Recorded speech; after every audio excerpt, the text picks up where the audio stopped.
Assalamualaikum semuanya. Hari ini saya akan memperkenalkan salah satu UMKM di Banda Aceh, yaitu Soto Mbak Nana.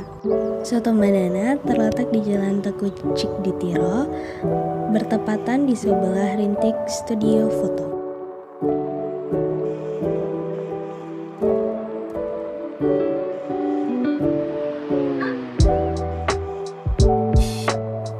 Jika dilihat, tempatnya memang tidak begitu luas, namun suasana yang diberikan terasa sangat nyaman.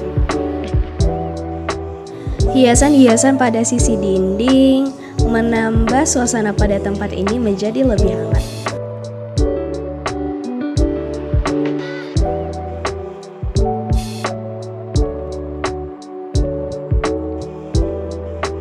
Tempat ini juga menyediakan buku-buku yang dapat dibaca oleh para customer-nya.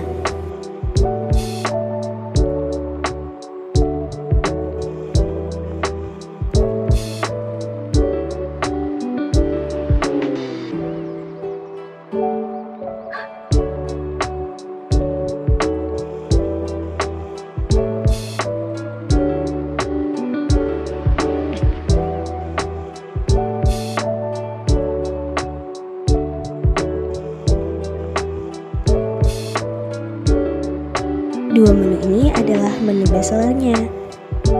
Menu yang pertama ada tahu bakwan.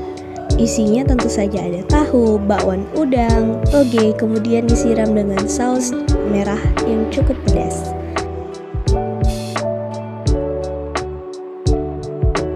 Yang kedua adalah soto ayam. Isinya terdapat sayuran ayam, toge, lalu disiram dengan kuah santan yang gurih. Soto Mbak Nana juga menerima orderan dalam skala besar. Secara keseluruhan, tempat ini sangat cocok untuk didatangi bersama keluarga dan juga teman-teman. Jadi, tunggu apa lagi? Jangan lupa mampir ya!